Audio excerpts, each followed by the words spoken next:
up here, it's Holden, it's Big T, it's JJ and Joey Work. JJ, did you lose a basketball game to a guy that gets tucked in by his mother every night yesterday? Did that happen? Negative. Okay. Negative. Joey Work, did you lose a basketball game yesterday to a guy who hasn't grown pubes yet? I did not. Nope. How about you, Tony? I mean, did you guys play? I didn't play. I heard you lost. What happened? What happened? I mean, I'm not one to make excuses. He got the job done. I mean, first of all, I mean, I'll go down the whole list. He was way better than I thought he'd be. Had some range. He was quick. He's definitely better than I thought he was. And he played well. He hit some shots. He was quick. Nice step back. I respect it. I respect his game.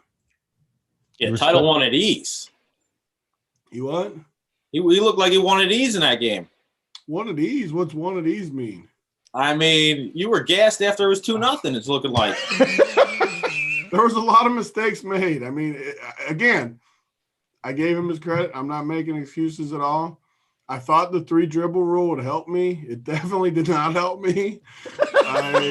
I 2 days straight of drinking also did not help me at all. I was literally, the score was, this is the truth.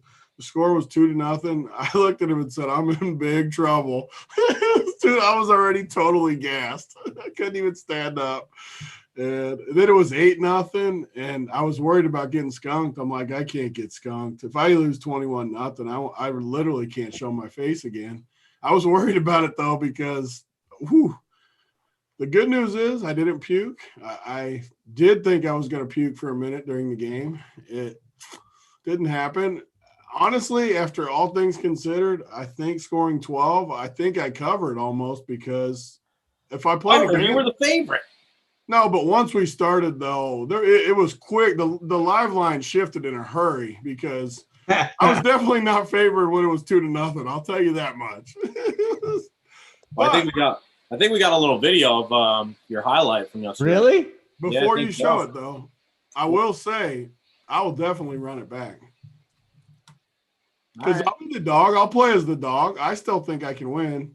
I'm just not going to come in on a 1-week bender this time. The irony is, and Title was right, the 3 dribbles really burned you. I can't believe that rule got me. I thought for sure that rule would help me. It did not help me. Where's this highlight, Joey? Well, go ahead and show your little highlight. Go ahead and freaking laugh, Mr. Joey Work. Go ahead. Yeah, I want to see this. Yeah, go ahead.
So here's the interesting thing too, Tony. It's like at least we got Joey Work on to help me talk some shit today. But like, your uncle gets COVID, you call him a pussy. I eat a hot chip, you call me a pussy. So it's like this is just ridiculous, man. You deserve this, and you do. You just came out and laid your dick out there, and it got chopped off. And I'm going to be honest with you. I'm disappoined in you.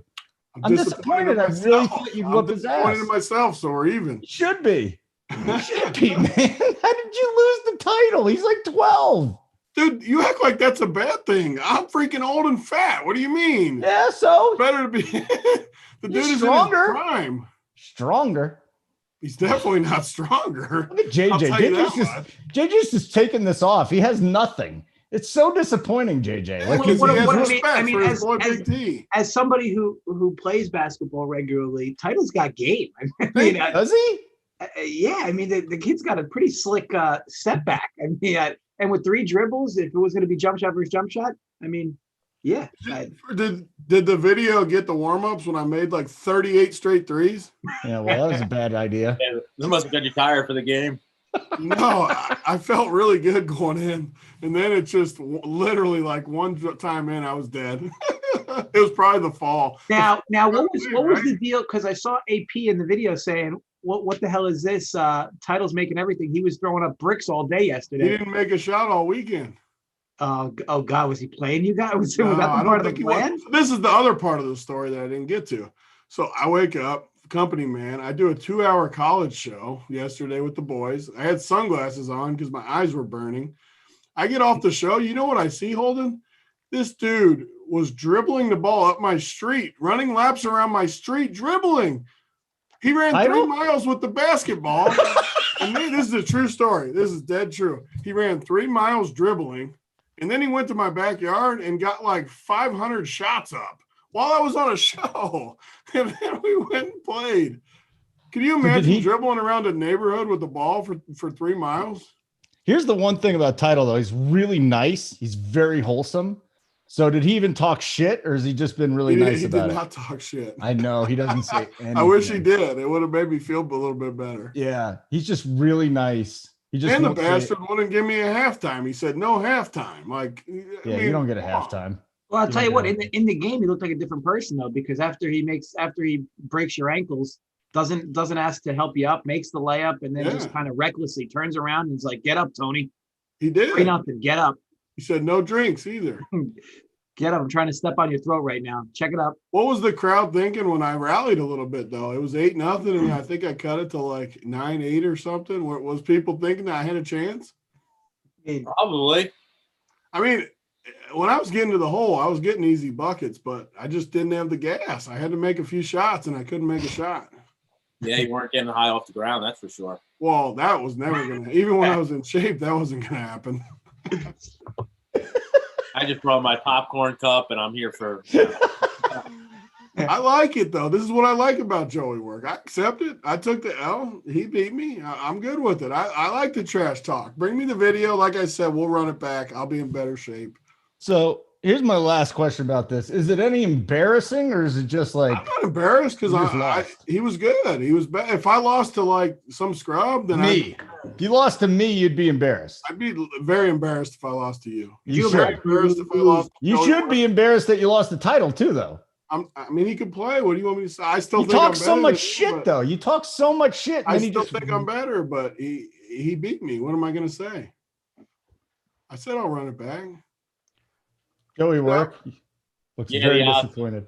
Odds way off. I know I opened it up at like Big T minus 150, and JJ just comes in like doubles it. Like, nope, Big T minus 300, and then we got reverse line movement and shit. Yeah, I mean, I didn't expect a wet 30-footer from Title for all game long. Yeah. But yeah, I mean, look, good for him. He's quite a player. And I think the 3 dribbles, like I said, hurt you a bit, Tony. But I think it also hurt him. I mean, he looked like he had a pretty good crossover game too.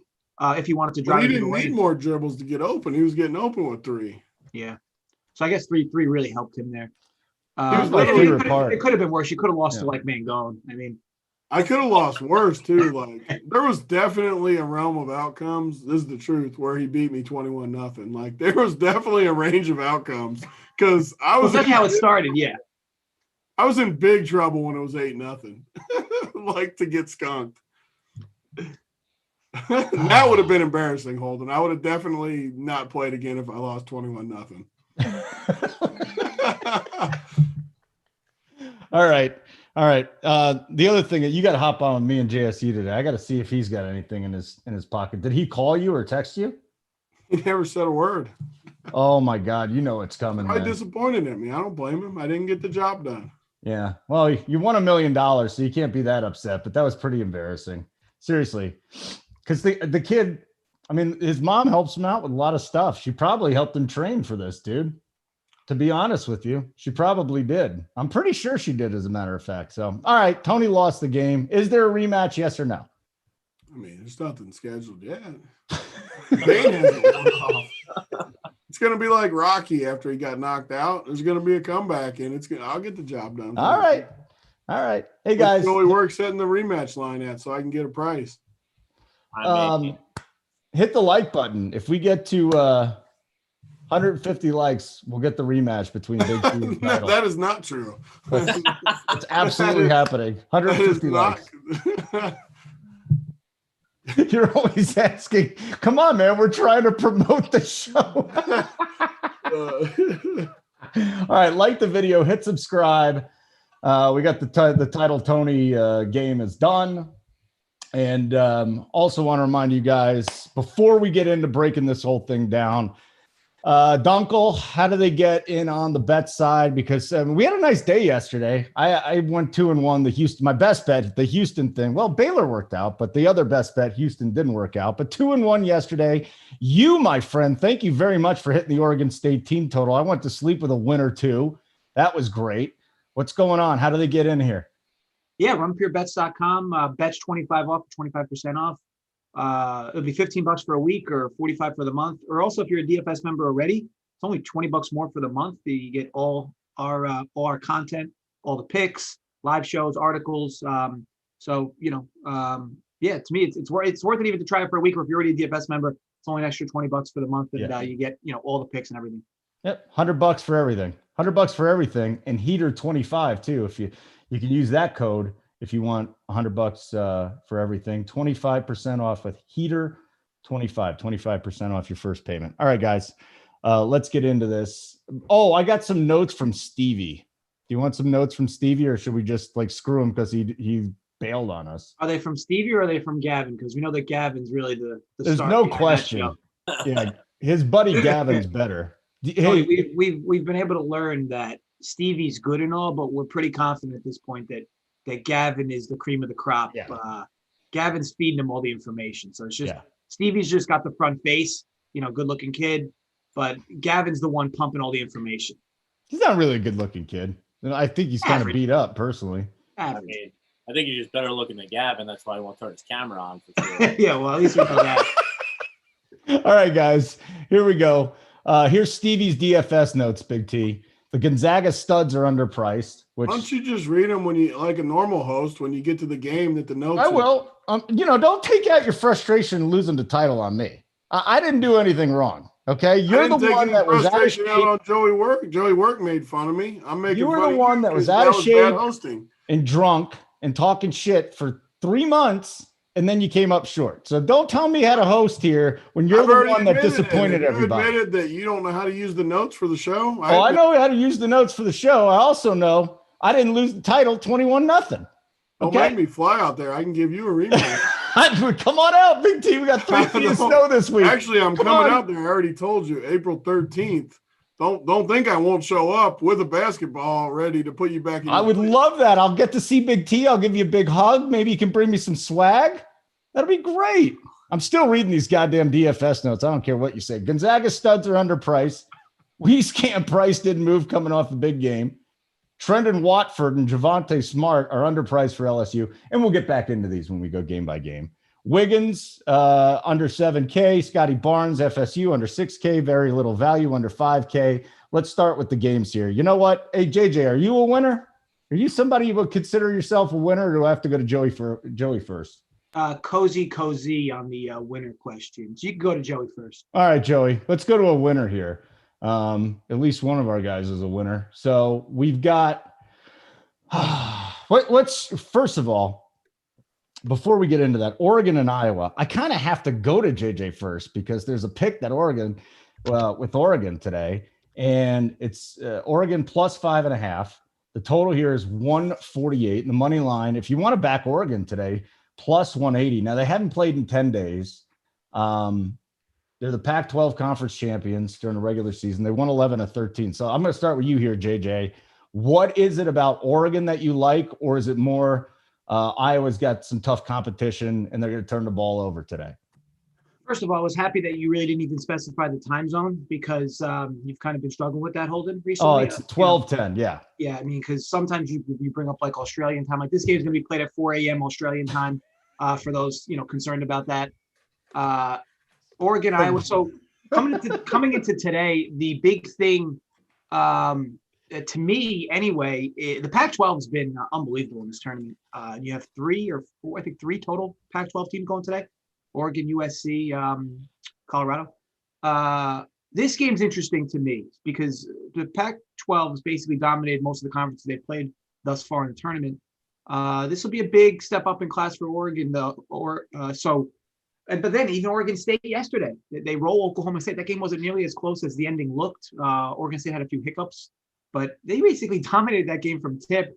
And now Oregon draws an Iowa team, and there's a lot of people that thought Oregon's the best team in the Pac-12. So, I'm interested to see how these two match up with one another when the game's actually played. The big problem with Oregon is they just don't draw contact, and Iowa doesn't foul. So a lot of what Oregon's going to have to do is going to be from behind the arc, and you hate to have a team live and die with the three. Oregon is guilty of that at times. All things considered, though, I like Oregon in this spot. It'll be my best bet from the video today. Primarily getting 5.5 to me is a big number against an Iowa team that's really been a bit Jekyll and Hyde this year. And again, I'm not a big Big Ten guy per se, at least coming into this tournament. I was more SEC and the Pac-12 I was kind of neutral on, but now it's tough not to look at the glaring numbers in front of us with how good the Pac-12 has been in this tournament.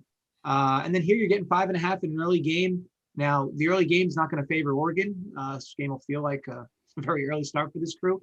But, look, if Oregon can force a few more turnovers than expected and be decent on the glass, because I was a little vulnerable there on the defensive glass, to me, Oregon sticks their threes. They'll hang around all game. So we'll see how this plays out. But I do like Oregon catching 5.5 here.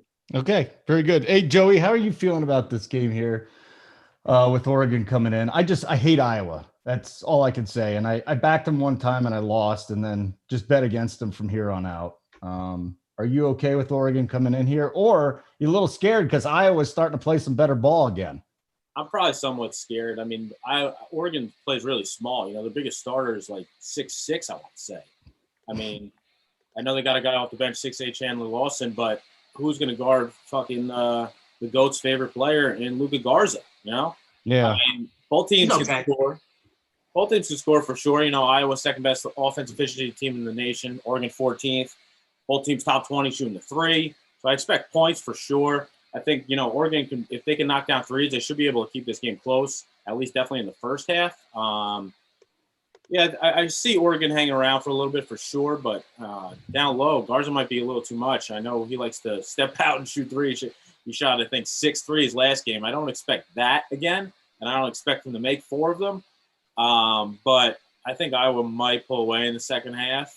I know the number opened at 4. It's up to almost 6 now, so I'll probably just wait. But I got to root for my guy JJ. Yeah, I'm rooting for JJ too. I'll be tailing JJ today. JJ's a saint. So from Big T, we'll get to the bet side real quick. Wieskamp is a little bit underpriced, is what Stevie says. Are you buying into that? And who you like from this game, DFS and bets? Yeah, so first of all, bets wise, I love Oregon. I think Oregon wins the game outright. Wow. The Pac-12, man. So all year, these teams just beat up each other. Every conference played each other. So we really didn't know the conferences, which conference good, which conference is bad. The Pac-12 has looked like for sure the best conference. I mean, Colorado, all these teams, Oregon State yesterday knocked off Okie State. Like we talked about on the show, I picked Okie State to win the title. Still took Oregon State yesterday. It's just this conference is good. And, yeah, I agree with Joey Work. Like, who's going to guard Garza? But on the other end, who's Garza going to guard? I mean, these dudes are so athletic. This Big Whitey, although the Big Whitey yesterday from Iola just put on a show. He represented the Big Whiteys because he crushed yesterday. But whatever that dude's name was. What's that dude's name, Holden? A good host would know. Krutwig? Oh, you're supposed to let Holden know. Oh. He's the host. What was your question? I wasn't even listening to you. I only listen to winners. Come on. I only listen to winners. That tap back assist he had from the ball about to go out of bounds, so slick. He put on a show. And Garza's awesome, but yeah, so I like Oregon. I think the game's close though. I mean, it could go either way. Lots of points, like all of Oregon's games. All of these Oregon guys I think are in play. They're all projected.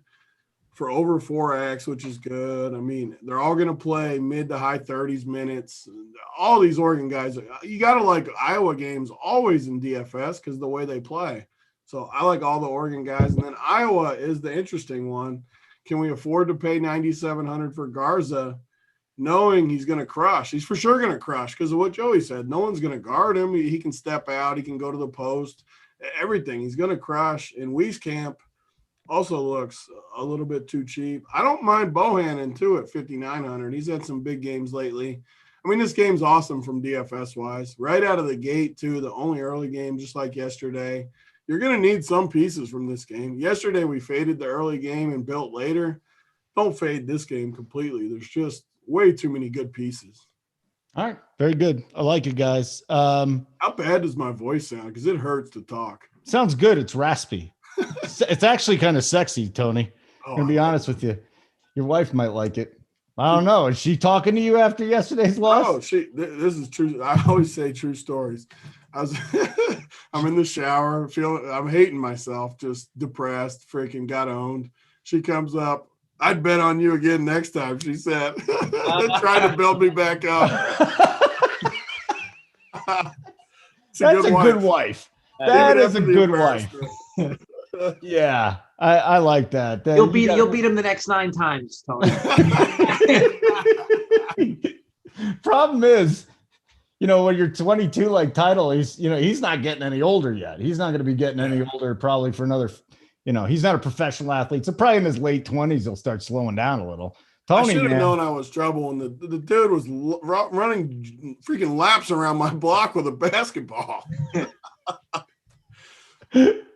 All right. Hit the like button. What's up, guys? Hope everything's going. No Stevie Boyton this morning, Matthew. Stevie bailed on us. Where's the dude at? Like, what do we think Stevie's doing right now? Just like looking at his spreadsheets on his friggin' work computer? Like, what is he doing? Well, that's the odd thing. He just told me he's writing the playbook. So if he's writing the playbook, why the hell is he on here? He's watching the show, guaranteed right now. Like Stevie. To Stevie's, union government job, whatever. He's working right now. He's not doing the play. No, he's not. I'm telling you. I've been around enough governing. He's working full time right now, doing his job as he's supposed to. They don't do shit. They don't do anything. You don't have to do anything because they don't fire you when you're with the government or a contractor. They just don't care. What's up, Joey? Yeah, I don't think it's fair to Stevie to slander him here. All right. Yeah, I'm with Joey. Stevie's working hard at his full-time job, and that's all we need to know. I'm on board with you, Holden. We're back together now. We're back. Yeah, we are back together. We're best friends. I'm all over. That is not okay, Stevie. It is not okay, Stevie. I know Stevie's doing the playbook right now because he just told me, he's like, I'm finishing the playbook. Well, if you're finishing the playbook, come on the show, ding dong. It's not that difficult. All right, let me try and do East Coast time here. 2:40. At 2:40 today, we got Oklahoma and Gonzaga. Here's what I like. On DraftKings, this thing is 14. Everywhere else, it's 14.5.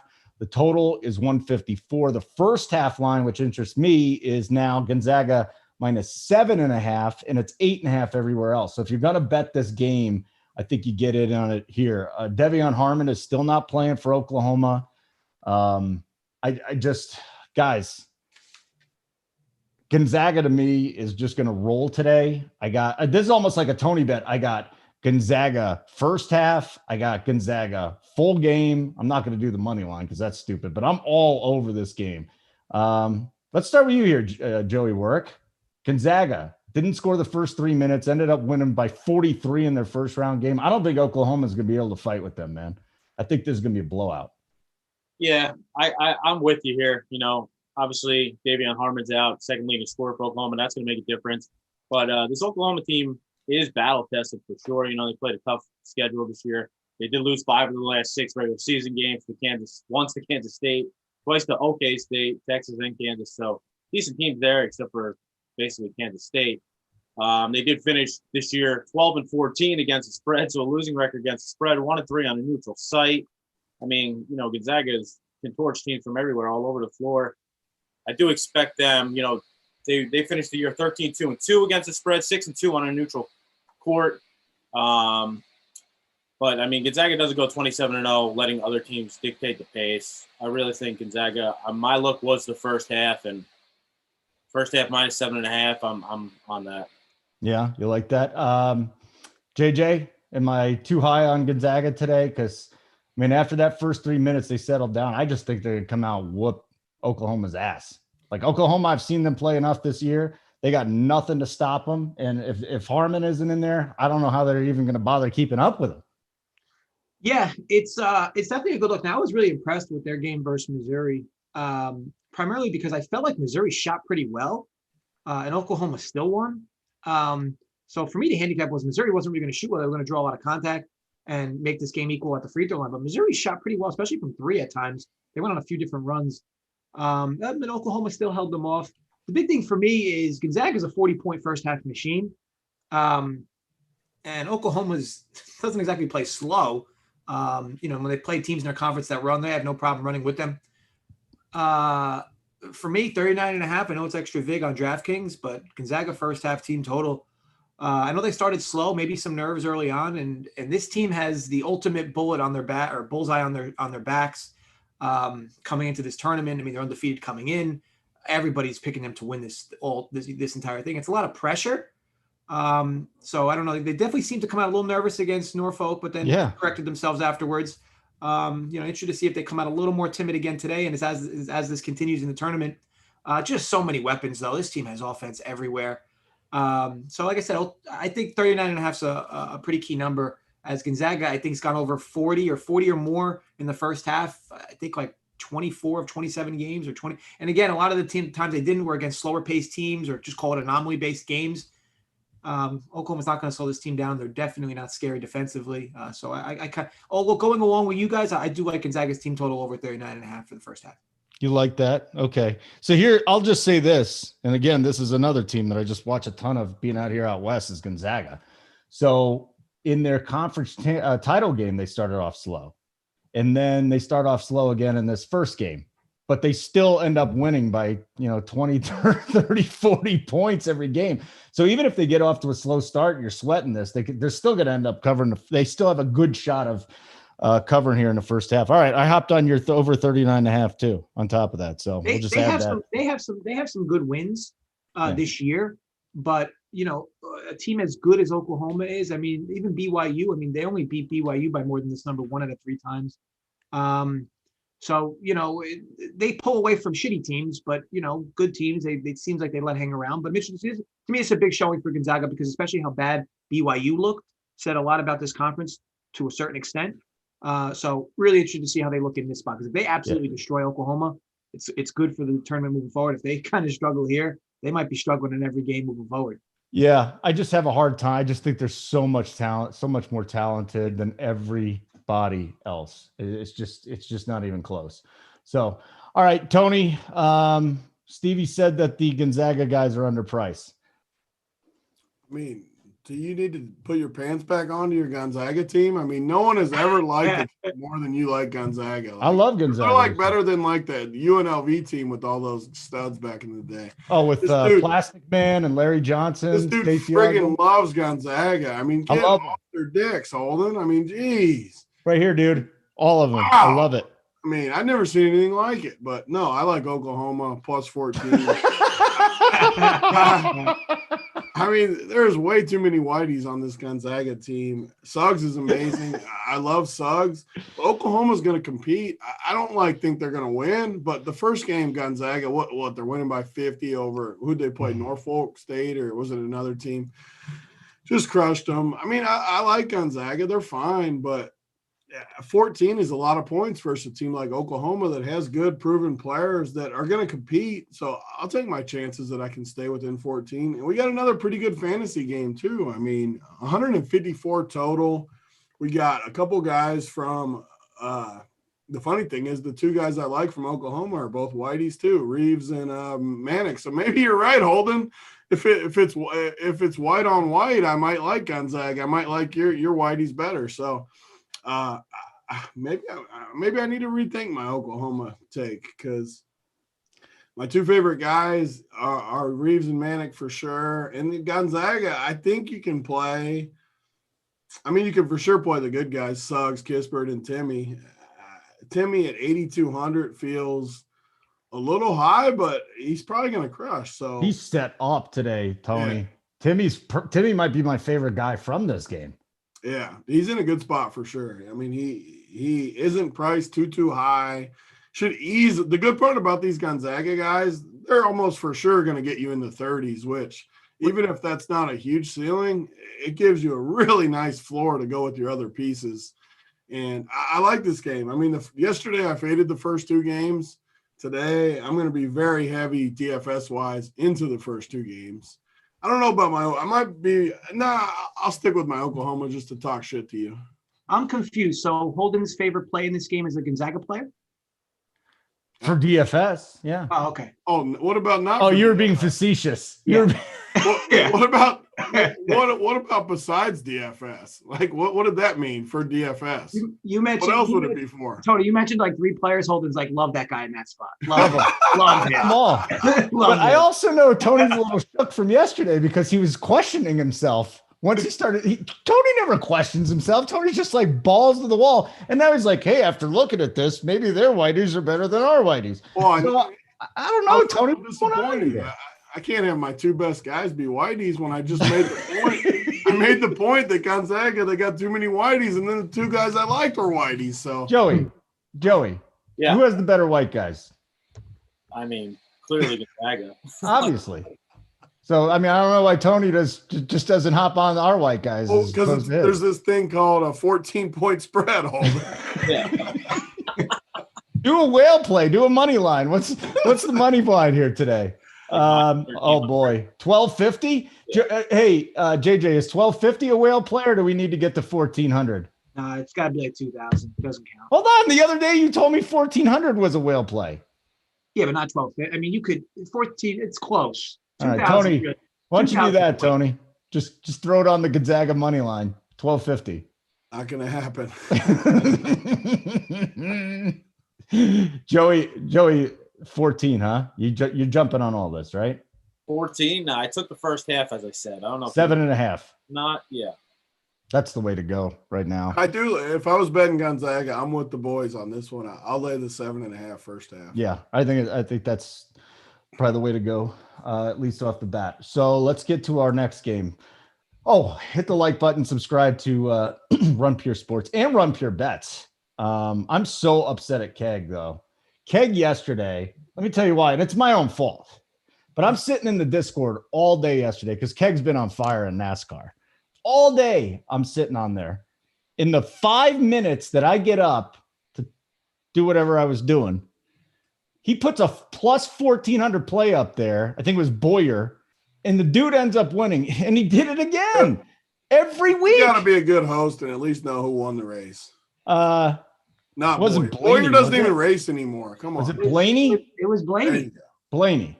Yeah. Blaney, Boyer. No, I don't care about it. I mean, NASCAR is just humans. You can't just say Blaney, Boyer. They're different humans. One of them now was calling. Now you're taking out your frustration on me, Tony. One of them was calling your lost frustration on me. It's like just Boyer, Blaney, Keselowski was the one who won the race.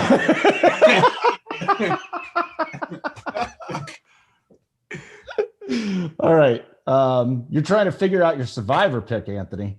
Hey, any of you guys doing Survivor for college basketball? Of course we are. I got like 250 people in my pool. Who is it? Who's your guy? I don't know. Who's your team? I'm waiting to hit Joey Werk and Dunkel to give me a winner. Okay. Very good. Okay. That's JSU texting me, buddy. JSU and I. He told me I could slide in the DMs. He said he would train me for a year and guaranteed a W. He should have trained you. The problem is there's no freaking way I'm training for a year. So well, yeah, because you'll be a year older too. But you could get back in shape. You're still in your 30s, easily. Tony. You're fine. The thing is, the thing isn't just being out of shape. It was that I was literally on a 1 week bender. Like, I still have no voice. If we played again next week and I didn't drink all week, I'd be in a lot better shape. All right. I got another. Stop, Joey Werk. I already took the loss. Stop shaking your head. Joey, what are you thinking right now? I mean, you're shaking your head, but what are you thinking?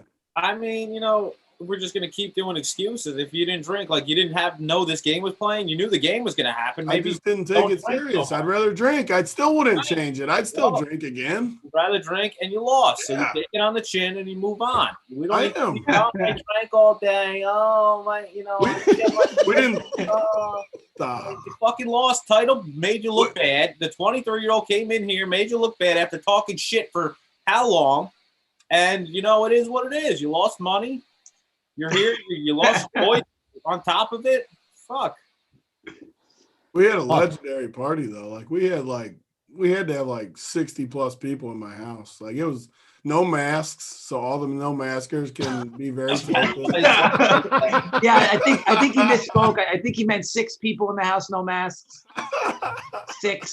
That's the whole crew. We're gonna be down to me and JSU and somebody else who didn't go. Simon didn't go. It's gonna be like 8. We're gonna be like a skeleton crew here for the rest of the tournament. Everybody else is gonna be dying. Tony took down the entire RPS team. Hold on a second. Mr. Booty, he says 1 week, it was 3 days. What are you talking about? Last Sunday we went, got hammered, party. What are you talking about? 3 days. It was a week. It started last Sunday when we shipped the Millie, Mr. Booty.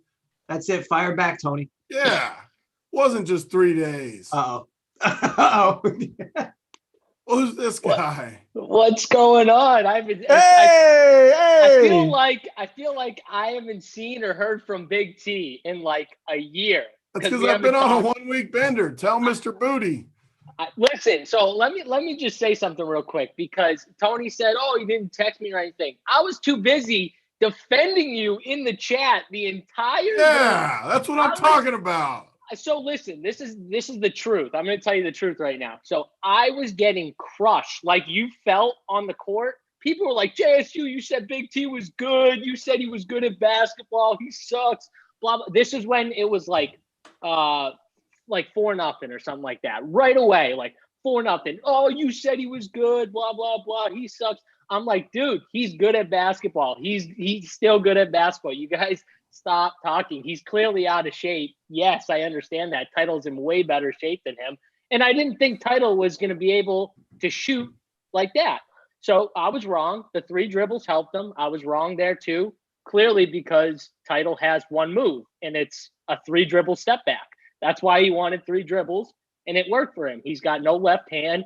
He drove twice.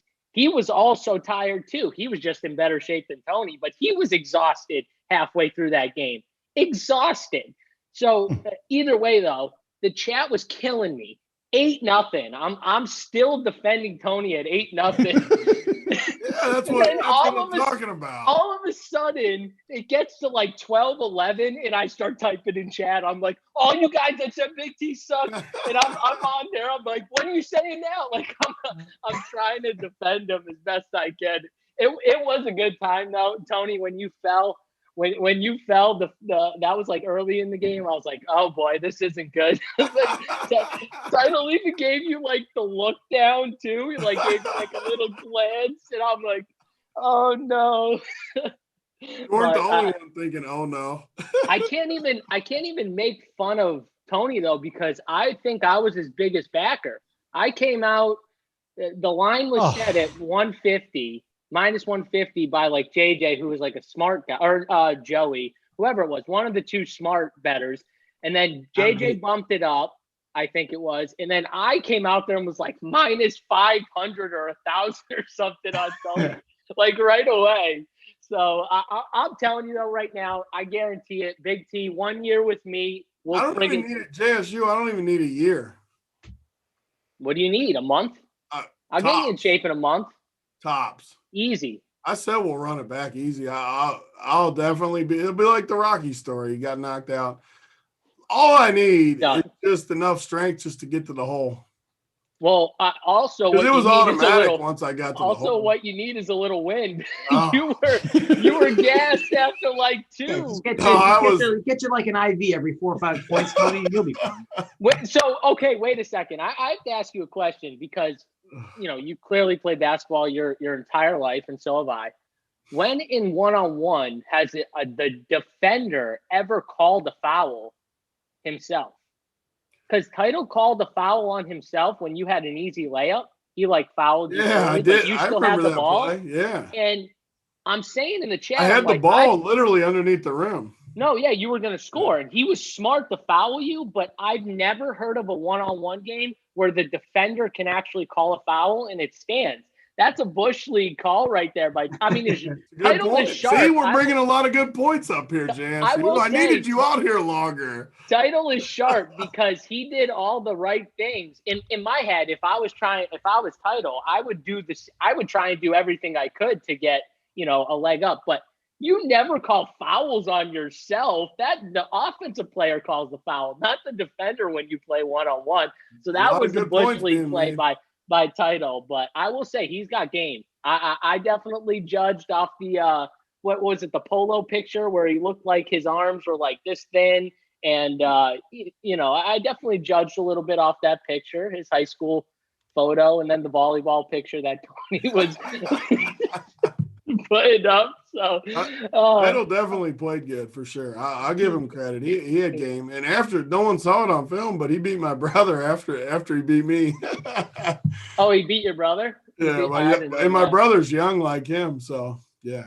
I love it. JSU pops in here like Rocky's trainer, Mickey Goldmill. Yeah. I love it. With the That's loyalty. That's loyalty, Holden. The progenic shirt on, looking like you tried to rip it before you came on. Yeah.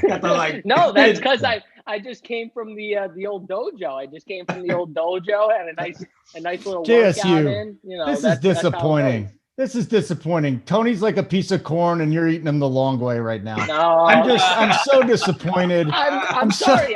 I'm so disappointed. No, stop it, Holden. Because I'm serious. I thought you talk shit. You talk more shit to this guy than anybody else. I can't though, because I was his biggest backer by far, and I still say that people are going to watch that video and think Tony's not good at basketball. And I know for a fact he is because I played with him. So I know he's good at basketball. I just know for a fact that Title was in way better shape after watching the first dribble of that game. You even watched Title's first three moves. They were quick. After that, he slowed down major. And I didn't know if he was at first going easy on Tony. But then I was like, nope, he's exhausted. Like, he's tired too. It was just. Can we get one of those? Can we get like Mangone or somebody to make those photos of the guy holding like two kids and like Title's face on the dad and like Tony and like the entire Newhouse family, their faces on the babies? Can Mangone make that? Like, and send it out via RPS? It would have been funny though if he just like ran through your whole family, like he just like beat every single Newhouse. Which Newhouse is next? Uncle T, let's go. Which Newhouse? What's up, Tony Newhouse? I saw a bunch of. Now my name's getting pronounced wrong. It is a tough scene for me today. I saw a bunch of Newhouse. I saw a bunch of Newhouses though. I saw a bunch of young Newhouses. They must have been your cousins or something like that because they look like hoopers. Yeah. They look like hoopers. Grayson was there. Grayson. This is another funny part that I forgot to say. So my kid Grayson was all excited to go watch, sitting over there. It was 8-0, and I look over, and my one buddy, my like lifelong buddy, is sitting next to Grayson, and I make eye contact with him, and he's laughing his ass off. I'm like, "What are you laughing at?" And then Grayson said, not looking, or what was his exact word? Something about how bad Daddy's getting whooped, basically. Daddy. Hey, JSU, since you don't want to say anything, Hoop is dying to get in here. At least I know Hoop has some balls to talk about the way. All right, thanks for wearing another Progenic shirt. Did you know that JSU's dojo is sponsored by erectile dysfunction medicine too? I'm not even kidding. Look at this. Look at this guy. I mean, if you're in shape, I love you, JSU, but I don't care. I love you. I'm very disappointed. Are you going to go away now so Hoop can come in? Yeah, I'll go away now. I'll go away now. I'll just say though, if Title wants to play someone that's in shape, he can come JSU's way because JSU is actually in shape, and those little step back moves won't work on me. I can actually friggin' move. So Tony, come on, Title. It's gotta hurt. That's like an indirect shot at you. It's gotta hurt. No. It's true. I'll get you in shape. He'll be good. All right, I'm going to get out of here. You guys keep talking college basketball winners. Who's playing today? Anyone I can bet? Ask our host. Take Gonzaga. Take Gonzaga. Bet on JSU. Bet on Boyer to win the race. Yeah. Boy, there's a race. You know what? You want to kill me for my lack of NASCAR? I am fine with that. I'm 100% fine. All right, Thanks, later, JSU. guys. Later, Jason. Thanks for when your balls drop off or something. All right, Hoop, if you want to come in, great. Hey, hit the like button. Come on. You're not getting better content than this today. Anywhere, legitimately anywhere. Like even CBS is not giving you this stuff. Hit the like button. We got Heater 25% off your first payment here for Run Pure Sports. You want to do the Run Pure Sports, Run Pure Bets combo, which, I mean, I'm on the bet side all the time. I love this. And the Discord's so much fun. It's $100. And then what is it? 20 bets, 25 off, JJ, for 25% off your first payment there. So yeah. Love it. And look, you got to credit JSU and Big T. Know that JSU is a ride or die buddy of yours, because dude comes on, notices you're getting hammered, and just does a full stroke job for 20 minutes. That's what buddies do, Joey Work. I got my buddies, Joey Work. All right, guys, let's try and get through another game, and then we'll see what happens after that. We got Abilene Christian and UCLA 5:15 Eastern time. UCLA 4.5-point favorites. 133.5 is the total. If you want to back Abilene Christian, it's plus 165. Here's the problem I think Abilene Christian's going to have today. First of all, UCLA doesn't turn the ball over, and we saw Abilene Christian, really force Texas into some uncomfortable sets there. The second thing, and I mean they led the nation in forced turnovers too. The second thing is Mick Cronin's just a better coach than Shaka Smart, who might have been the worst coach signing by a major school that I've seen in years. I mean, he left VCU. He should have just stayed there. The guy hasn't gotten past the second round of the tournament yet. I think it's 7 years. He might not even won a tournament game. Anyways, Joey Work, you've been quiet for a while. You got a beautiful hat on today. You got any take on UCLA Abilene Christian? Because I got to tell you, I'm leaning toward UCLA today. I think what Abilene Christian does well is not going to work against UCLA. Yeah, well, first off, if you check my bracket in the Run Pure Bets bracket challenge, I had this matchup already. UCLA, Johnny Juzang, he's really played well in the first two games. He got 50 points after 2 games. The Bruins, they run a slow tempo, but they have a very efficient offense. They've been shooting the ball really good of late, almost 50% field goal percentage since February 18th. They're also trending upwards on the glass, specifically offensive rebounds, and that definitely spells trouble for Abilene. They're also very good when they get fouled and to the line, and Abilene is one of the worst teams in the country in free throw rate. So they do play a little small past their 7-footer, but past that, they shoot the ball. Abilene shoots the 3 well. They won versus Texas. They were shooting, and they only shot 18% in that game, 3 of 18 from deep, and they beat Texas. So if they can prove that versus UCLA, they should hang definitely at least in the first half. They are a solid defensive team. They locked down again versus Texas and used a lot of turnovers to convert transition buckets. They had 23 turnovers in that game. And they're really good against the spread, 18-6 overall in the year, 6-0 against the spread in a neutral site, and 2-0 against the spread versus ranked opponents. UCLA 6-2 against the spread in non-conference games, 11-7 after win, 14-14 overall in the year. I think UCLA's late season slide has them like a little undervalued entering the tournament. And with that said, I'm looking to bet UCLA live in this game. I think we'll be able to get a better number live, so I think I'm going to wait. So you don't like the 4.5? You'll just take what number? So we're going in here with a plan to bet this game live. Is there a number that you have in mind? I'll look for probably 1.5 would be ideal. If okay. two is fine. Okay. JJ. Abilene, what freaking sport are we talking about? Oh, what is this? What is this, finally, boys? somebody with some nuts. What's up, buddy? Yeah, I mean, God, what are we talking about? Abilene, never even heard of that. In here like 2 ships in the night, a true Irish hello, if you will. And Holden, how did you just notice now that he's on? I'm focusing. I'm looking at Joey's hat, man. Joey's talking. You got to listen to Joey. You got to listen to Joey. The question I have for Hoop is who are you stroking here? Are you stroking Tony, title, neither? Well, I'm here to just kind of provide the facts. I have all the facts. I have everything that you guys are going to need to know to properly analyze the situation and analyze what happened yesterday. This is my boy. Like this is my favorite guy at Run Pier. I'm going to let you guys know what happened for sure. And by the way, I'm on these plays today in college basketball. I put them all in. I'm tailing the team today. So let's go Run Pier bets. Let's get it done. All right. So in terms of the basketball match yesterday, first thing I'm going to say is, I've partied with Big T a couple times. All right. Me and Big T have partied on a few occasions. And I mean, the thing that people probably don't understand about Big T, he's not a huge drinker. But when he gets after it, he gets after it. And Big T got after it very hard for 2 straight days. So I want to give him credit there. Absolute hero in the party streets both nights. Limited sleep as well. These guys were up till about 4:30. Who went to bed around 2? These guys were up till 4:30 back-to-back nights. We played in the backyard on Saturday, and yes, Title was very athletic. You could tell he's an athlete, a lot of stamina, a lot of energy. He's 21 years old. I mean, you got to be, there's no excuse not to be like Title at 21 years old. But I will say his jumper in that backyard was freaking broke. This guy could not hit a shot. Tony and I were betting. They were playing 3-on-3, and Tony and I were betting back and forth. And, I was betting on Title's team, I think, most of the time. And he was probably, no joke, in the backyard, Tony, on Saturday. I'd say realistically probably like 3 for 25 or 3 for 30 in those games, right? With like 4 or 5 air balls. Air balls, too. Like he was airballing shots. And, yeah, you're playing outside. So it's a little bit different when you're playing outside opposed to in a gym.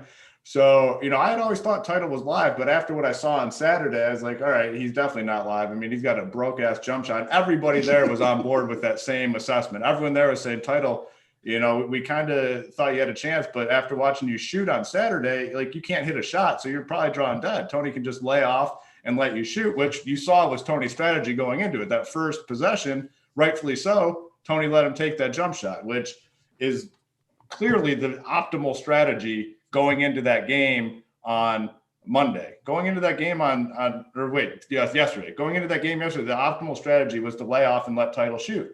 Well, something happened overnight where Title either, struggled outside because of the wind or found a jump shot overnight. And, Tony, I don't want to come on here and defend Tony, but he played the right strategy yesterday. Unfortunately, a few things working against him. Title found that jump shot. And Big T's got about, 15, 16 years on Title. When you're 21 and you party hard for 2 straight days, you wake up on day 3 and you're like, okay, I don't feel great, but after I get some fluid in my system and maybe a little food, I'm good to go. When you're at 36, 37, you party for 2 straight days. Day 3, that little bit of food in the morning and little bit of fluid in the system does not go as far. So, yeah, he got his ass kicked yesterday, but, I can't completely bury the guy. What the fuck is wrong with this place? Hey, I don't give Tony Hoop. Nobody. I give Tony no free passes. Nobody talks more shit to Tony than Hoop. You come on here and also gargle him. Loyalty, I'm so sick of I am so disappointed in the Run Pure Sports team. You comes over and gets on his knees. You come in here and get on your knees. This is just, Hoop, if you lost this thing, you'd never hear the end of it. You lost it. He'd never hear the end of it. I know that, but I understand that. But I'm a fair person, and I want to come on and give the fairest. Right. Listen.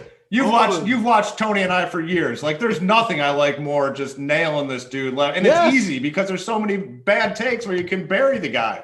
The only thing left is Title now coming on and being like, guys, all things considered, I thought and he will. I thought everything Tony did was excellent. I just got lucky. I had a few good shots that fell for. That's the only thing missing right now. That's the only thing missing. And he'd say that. Like, that's Title for you. He's like, hey, good game, Tony. I like how your fortitude, you came back on me and almost tied it up. That's Title. The 3 dribble thing as well, though. I mean, he's done. I mean, the 3 dribble thing I thought could potentially work in Big T's favor, but the 3 dribble thing clearly was a massive advantage to Big. If Big T has more dribbles and he could back down Title every single time and score. The 3 dribble thing, I like to see him play without the 3 dribble thing. Okay. All right. Do you know anything about college hoops? There's no way he'll do that. He won't play a normal game of basketball where we don't have rules like that.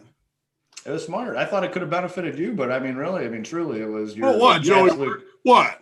You thought that rule would have benefited you. I already admitted it. What do I have to take a loss twice? You couldn't have made the rule? Come on. What do I have to take the L twice, Joey? I mean, everyone just gargled you. You keep having your representatives come on and gargle you. Somebody's going to do something. I bury Big T for a living. That's what I do. I love burying Big T whenever I get a chance. But Noob, tell him when we joined forces in the cornhole pits. Oh, no, that's that was okay. Yeah, you start out that story. I'll hop in when I need. Voice. You got a little more recoup. You gotta tell him. Yeah. So the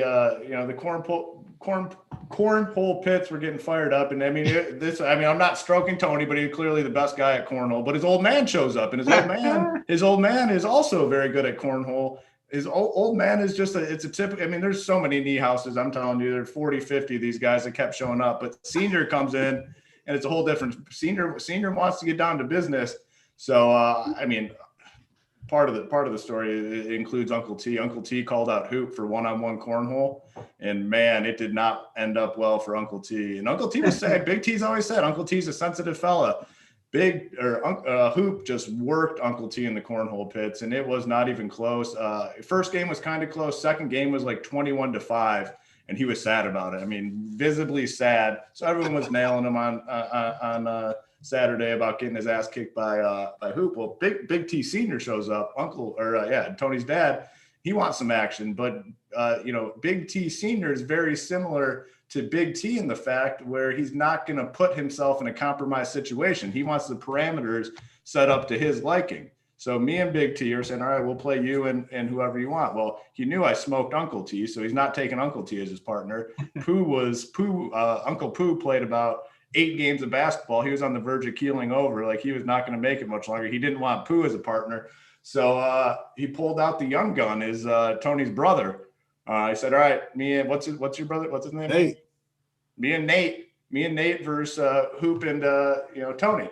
So everyone was all amped up. This was the premier match of the weekend, I'd say, right? I mean, yeah. This is what it all came down to. Well, Nate had about 20 friends / family members in his corner. The entire Niehaus family flipped on Big T. The entire backyard. There were about 20 soldiers yelling in favor of Big T Senior and Nate. So, it wasn't looking good for a minute. The crowd was fully against. The crowd was amped too. It was not a COVID crowd. It was a before COVID crowd. They were jumping up and down. They were, they had it all going. Yeah. Hoop, let me ask you a question here. And by the way, it's no surprise that the one guy that was born in the Soviet Union has enough balls to come on here and join forces against Big T. Joey, people don't realize you're from Yugoslavia. You were born there. You're 100% American, but this is why Joey Work talks some shit, man. He straight up had to get out of the goddamn communist Soviet Union to come here and be a man. Last thing I'll say, I thought I was the Cheech and Chong of Run Pure Sports. What's going on with G Rising, dude? Oh, you and G Rising would have some fun together. But you got to hear the rest of the cornhole story. Yeah, you just interrupted. Oh, sorry about that. It was so boring. I was just like, screw it. Let's just move on to G Rising and smoke a weed. Good part's coming up. Sorry. So, Tony, can you pick up here? So you got I'm not even going to finish it now. He said it was boring. Yeah. So, hey, chat. Does anyone want to hear the rest of that story? You want to hear? Cheech and Chong or college basketball? Yeah. That's the question. We'll save it. We'll save it. Hey, we'll save it for save it for the one show. No, yeah, go ahead, Holden. You talk about Cheech and Chong. No, I'm done with Cheech and Chong. I want to. If you're looking for a new best, up your whole house. If you're looking for a new best friend, G Risen is your guy. If that's what you're asking. I have a question that's maybe directed at Tony. Now, I can appreciate a good knob slobbing, and I know Holden's given out plenty. However, who's next on this merry-go-round of knob slob? I mean, JSU, Hoop. Who else is coming on this show, Tony? Not Holden. You would like the cornhole story because there was no knob slobbing. His family essentially turned on him.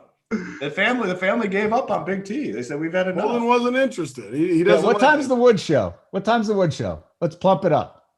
4:45, or actually, what games are later? 5:15. 5:15. Okay, 5:15 wood show today. Beautiful.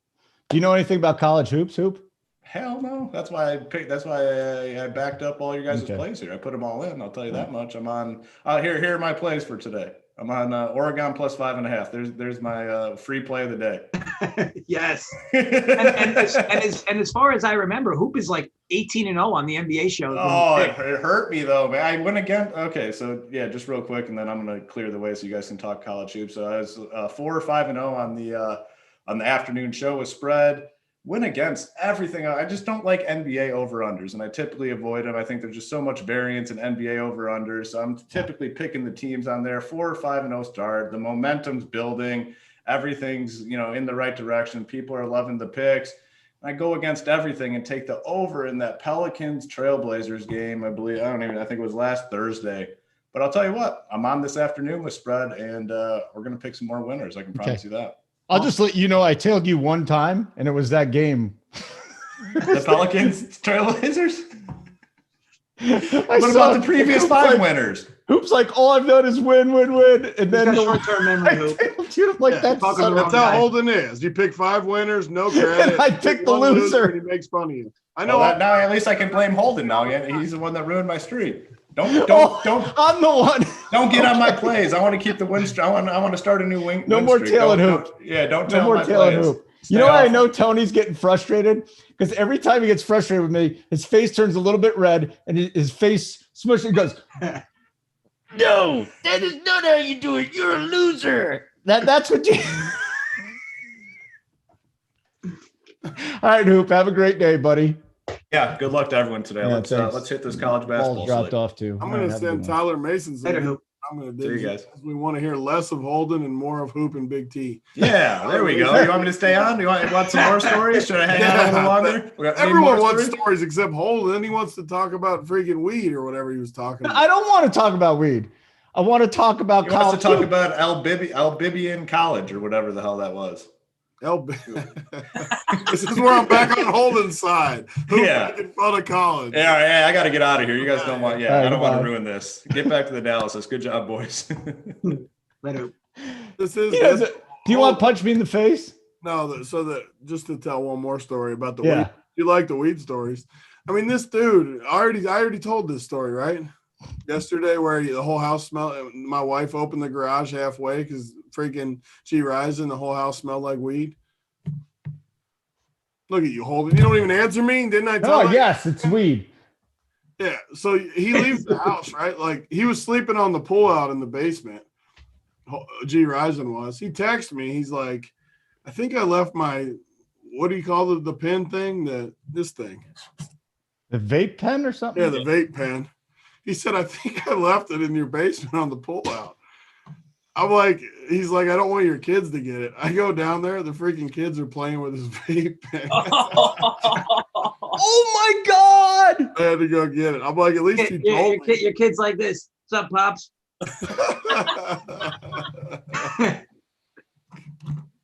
Just chilling down here with my boy G Rising. Dude, I got it right here. I went down and got it after he said it. That's a little messed up. I got to be honest with you, man. There he is. He's in the chat now. He sent it like, I'm sorry. It slipped out while I was sleeping or whatever he said. Wow. All right. 2 guys are upset at me because I cut Hoop off. So you'll listen to it on the Wood Show today. Holden. Hashtag cancel Holden. Let's get that trend. Yeah, I know. Yeah, do it. Cancel Holden. Let's go. If we get 100 of those, we'll give away some swag. Okay?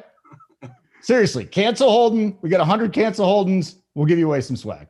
That's how we're doing it today. And hit the like button. That's nice. Holden is the kid everybody picked on. I was sure. I told Big T this, and he did inside the DFS studio. I got beat up. I was the 3rd shortest kid in my class. Why do you think I'm a smart ass now? It's pain. It's pain. It really is a lot of pain. Sometimes the funny people are the ones that are most in pain. So there you go. I don't even know where we were. Where the hell are we? How about Ohio and Creighton? Did you get to Abilene Christian UCLA? Joey gave his opinion, Tony, and I did not talk. Okay, go for it. And Joey Work gave like 4 million stats. I was falling asleep during his analysis. There's one over the bunker. Right. AP, he needs a little help. He needs a little backup in next, I think. This just in, can we get AP on? Tony just might as well bring him on. AP's DMs. Hey, need you to pop on, give me a little love. We're gonna still be going by tip off of the first game.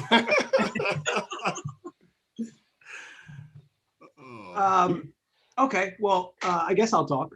UCLA, another Pac-12 team. For me, like I said, the big thing is how Oregon plays it. Because if Oregon plays really well, I'm going to want to back a lot of Pac-12 teams today, including UCLA. I think Joey brings up a good point with that. It's likely UCLA is not going to win this wire to wire, and if they don't, you'll be able to get them at a better spot, maybe even money line.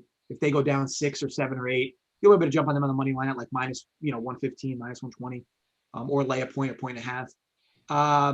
Yeah, I mean, Abilene was very fortunate to force as many turnovers as they did. I think it was like 24 turnovers, something like that against Texas. They're not going to be as fortunate today against UCLA's guards. UCLA is just super well coached. Mick Cronin is just an awesome head coach. With that said, though, on the other end, Joe Golden, I've been saying this for the last few videos. You would assume Joe Golden is going to be working somewhere else next season. Probably a bigger school. He's done a great job with this squad year in, year out with Abilene.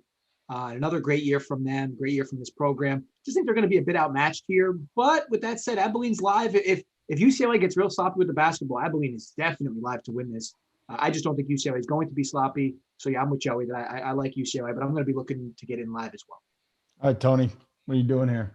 This is where I talked about this yesterday on the show. This is one of those spots that what game was it yesterday? I think the Arkansas game where the line looked a little off to me. Like this game in the past, before Dunkel and these smart guys like Joey Work taught me to be a better. I would always bet Abilene in this spot because the number looks light, 4.5. I feel like it should be a little higher, maybe like 6.5, 7. I would always just bet Abilene because it feels like Abilene is the sharp side to me. But you can't just bet the sharp side every time or you're not going to win money. I think I've learned that over the years. Yeah, you can't bet the square side every time either, obviously. So this game, yeah, the Pac-12 looks good to me. Abilene looks like the sharp side, but I'm going to go with these guys on UCLA too. I mean, I just think they're better. And I am a little worried because of the line. I mean, it does feel a little fishy, only being 4.5. But I'm going with it. I'm riding with the boys. And no DFS plays for me in this one. So we're all on UCLA for this one. I like it. Stevie Boynton popped in here. He's Dunkel. Hold on. Dunkel, what do you – I talk about this all the time, but when you see a fishy line like this, what goes through your head?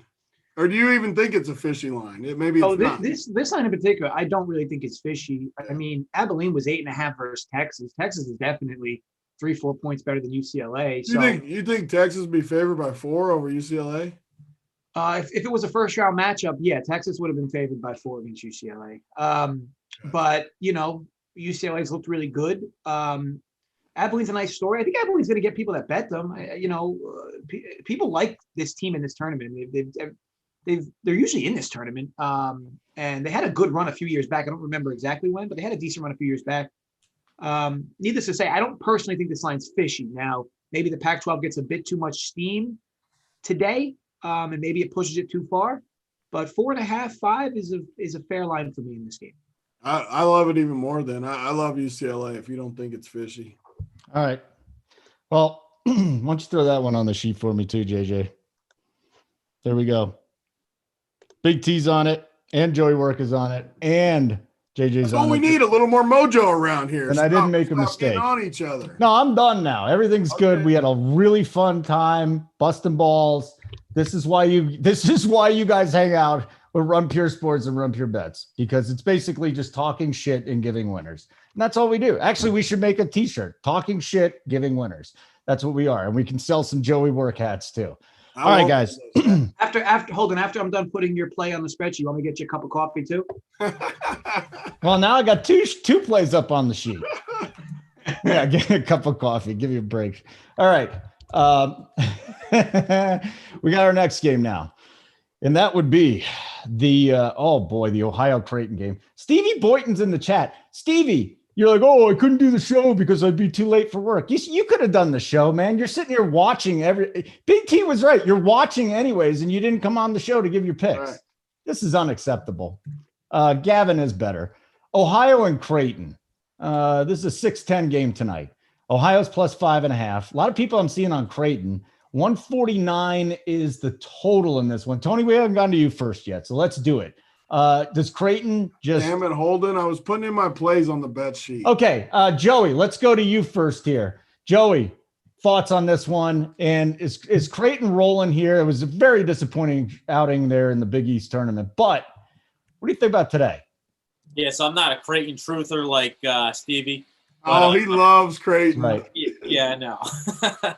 But, as you said, they played really sloppy the last couple games. However, they're probably the better defensive team of the two, both wise. Offensive-wise, Ohio, I mean, both teams are very efficient, but Ohio's, nationally ranked top 30 adjusted efficiency. Both teams shoot 2 and 3 well. Ohio ranks they're both very selfish, and Ohio is one of the top teams in assists per field goals made. So they definitely throw the ball around and use that to their advantage. Jason Preston, he almost had a triple-double in the first game versus Virginia. But basically, Creighton plays an entirely different tempo and whatnot game plan than the Virginia game. They'll push the tempo, and really Ohio needs to generate a way to get stops and be as efficient as this Creighton team on offense. Creighton's one of the best top 10 shooting teams from inside the 3. And I think they're going to have success versus the Ohio team because they're very vulnerable, giving up points down low. So, Ohio's scoring took Virginia out of the comfort zone in round 1. But if this turns into a track meet, Creighton definitely has the advantage. I'm basically off this game pregame. We'll look to maybe get Ohio in live plus 10-ish area. JJ? So I've kind of been an Ohio truther through their little Mid-American run, and then I like them versus Virginia. This is your typical spot where the wheels fall off for a team like Ohio, though. I say that and then also I was really wrong on the wheels falling off of Oral Roberts yesterday. I mean, they won the first half. Florida won the first half, but Florida did not blow away from Oral Roberts as they should have. To me, it's a similar spot here. So Creighton had a really bad draw against UCSB. This is a very big team. Doesn't match up well against Creighton. This is a little different, though, matchup-wise. Creighton should be able to play much better offense against Ohio. Now, the issue is that Ohio's been super efficient on offense during this run, and I'd argue the best player on the court is not even on the Creighton side. I mean, Preston's going to be an NBA player. It's just a matter of if he decides to go out this year or next year. He could stay another year at Ohio if he wants. I think he's a junior. But two pretty balanced offenses. But the big thing with Creighton, and this is why I'm a little confused at why Stevie loves this team so much, they live and die with the 3, and they're really not excellent at it. They're good at three-point shooting, but they're not elite at it, and they live and die with it. In this spot, though, Ohio's not great defending the 3. So if Creighton's making their threes, Creighton's going to probably blow this team, out of the gym today. But if Creighton's not shooting well from downtown, it's going to be a long ride for Creighton, and they could definitely lose outright today. Same thing with this team. I'm either going to look to get into it live, or I might be targeting Ohio's team total over, because Creighton's going to speed this team up, and Ohio's just very efficient on offense. I think Ohio can get their points. As far as the spread goes, it's a tough spot for me to even want to jump in on either team. But ultimately, I like Ohio's team total over. Look at that. Oh, look at Hoop in the chat. His wife told him that I'm a good host. I'm a really good host. Oh, this makes me feel so good, Hoop. See, that's why you cut Hoop off in the middle of a boring story and you let him tell it later on. This is just great. Like I said, keep your wife's your this is why Big T didn't want me out there, right? You didn't want me hitting on all the women that are in your house. It's got to be at least one reason. There's only one woman, I think, in the house. Oh, actually, the second night, the huge party night, we had a bunch of women in there. But all right, what do we got, buddy? What do we got in this game? Come on. I don't think you were going to have much success, though. You like the bigger women, you said. I like them all. Big, small, blind. All.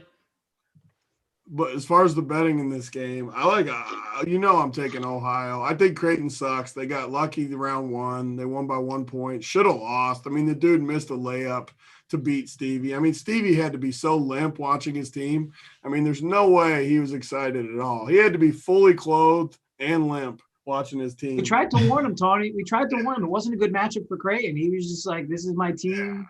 He loves Creighton, and Creighton sucks. Like they are not good. Ohio is rolling right now.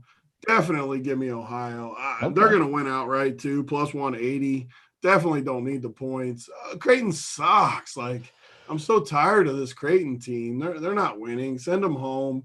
Ohio. I'm looking at the plays. I mean, Dwight Wilson looks way too cheap at 5,800.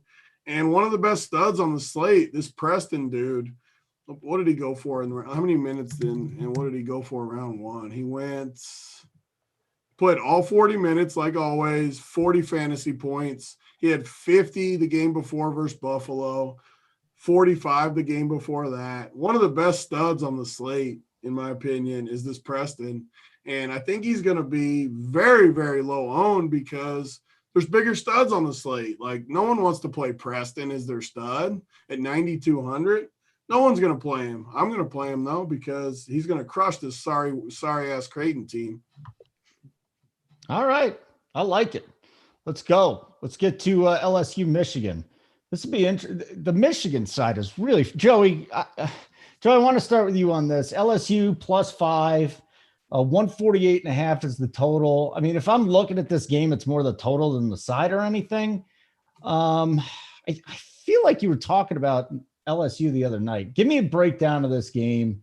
Is there any play here that you like? I mean, both these teams very good offensive end, but they play at two different paces. LSU loves to run and score quick with one of the best freshmen in the country, Cameron Thomas. But Michigan plays a little slower, and they've used their great defense to slow down their opponent's tempo all season.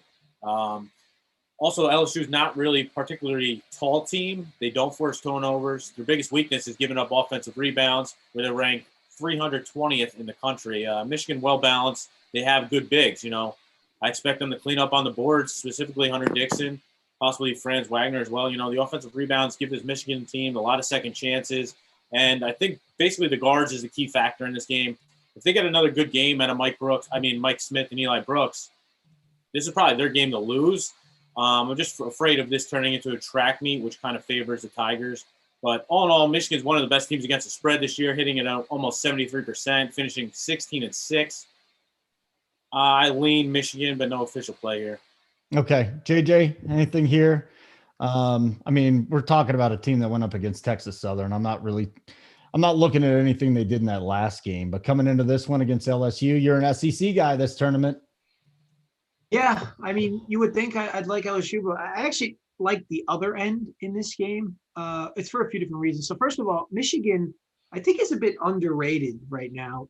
First of all, the Michigan State game that they lost at the end of the year literally meant nothing to this team. Like they had already clinched the title in the Big Ten for the season. They had already beaten Michigan State. The game meant a lot to Michigan State. Michigan State needed to win that game to get into the tournament. So I don't look at that as a bad loss. Maryland, they cruised to in the conference tournament. And Ohio State was a weird game, just on many levels. Then they roll Texas Southern. And here's the thing, like people watch that game, like Michigan went up huge early and then like just didn't care after they went up big. You could just watch the way they were playing. There was no more motivation. This game is not one they can look past. But my biggest issue here is LSU has terrible ball movement. And Michigan is very long. And you're going to have to get a lot of ISO guys on LSU to make very difficult shots all game long to keep pace. Because Michigan's going to move the ball very well. They're going to dominate the offensive glass. This is such a smash spot for Dickinson. I don't know what his DFS price is, but I mean, this dude should literally eat today against this LSU interior. LSU is just going to have to shoot so well. And don't get me wrong, LSU doesn't live and die with the three. They're pretty well balanced offensively, but again, you're going to need a lot of star power today from their individual players to win, because Will Wade's not going to coach this team with schematics. It's going to be a lot of picks at the top and letting guys do what they do on LSU. Michigan should be able to stop them at that. And I expect Michigan's offense to play pretty well. I debated a few different things. I'll probably wind up betting Michigan. I'll probably lay the 4.5 with Michigan, but I don't mind LSU's team total under. I don't mind Michigan's team total over. But I'll probably wind up on Michigan minus the 4.5. So you're really into this game, right? I mean, this is one that you're circling. I just think that everybody loved the Bonnies. So that fact that LSU beat the Bonnies, now everybody thinks like LSU is, and the fact that how LSU did in the SEC tournament, everybody's like loving LSU. I just think the Bonnies were overrated. And Michigan's underrated. And now you're just getting like a perfect storm of now a team that's potentially overrated in LSU versus an underrated Michigan team. I think there's some value in the market. I think this line should be bigger. I know that Livers makes a difference, but it doesn't make as big of a difference as this line indicates. I think if these two teams played 3 weeks ago, I think on a neutral court, Michigan's probably -9, -8.5. I think you're getting value here even without Livers. So, but we'll see how it plays out. But I do like Michigan. All right, Big T. I want to start a betting side from you, just because, we just talked about, we had Joey do it, we had JJ do it. Do you have a side on that? I mean, you're the volume better, so give me it. You got any bet on this one first? Yeah, I love LSU. I think Michigan is super overrated. I just don't like Michigan. I don't think they're any good. And yeah, LSU, everybody's on them because they've been crushing, but they just have more talent. I look at their team. I love their 4 guys. Cam Thomas is awesome, a point forward type player. Watford, good big. Smart and Days can score the ball. Those 4 guys are going to play mid to high 30s. I just think they're better. I like these teams. I like LSU. I like Alabama. I like these SEC teams that I feel like can play. I don't respect Michigan at all without Livers. I just don't think they're any good. So I'm going to take the points and I'm going to take the money line. I just think they're a better team. So I'm going to go with it, and I like it a lot. So give me LSU. What do you think of Javonte Smart coming off the bad game, 6,600 here? Yeah. I mean, St. Bonaventure, what do you end up with, like 10 points? But this is probably their second best scorer DFS-wise out there. Is he going to be in the core or somebody you got access to? I like him a lot at 6,600. Okay. I don't know if he's going to be in the core or not because I haven't built the team yet. But, yeah, he's an awesome play at 66. I think Darius Days is a great play, too, at 6,500. All 4 of these guys are in play for me. They're cheap for what you're giving. I get Cam Thomas would be the toughest, even though he's my favorite, just because he's 8,300. But, yeah, I mean, I'm not playing any Michigan guys. I don't like Michigan dudes. All right, guys, hit the like button. Come on, it's been an amazing show today. Give me a break. We had JSU stop by. We had Hoop stop by. Title beats Tony. He's taking the shit today like a man, obviously. Joey Work is here. JJ's here. I mean, come on, guys. This is too good. Bets 25 off. You want 25% off the bet side.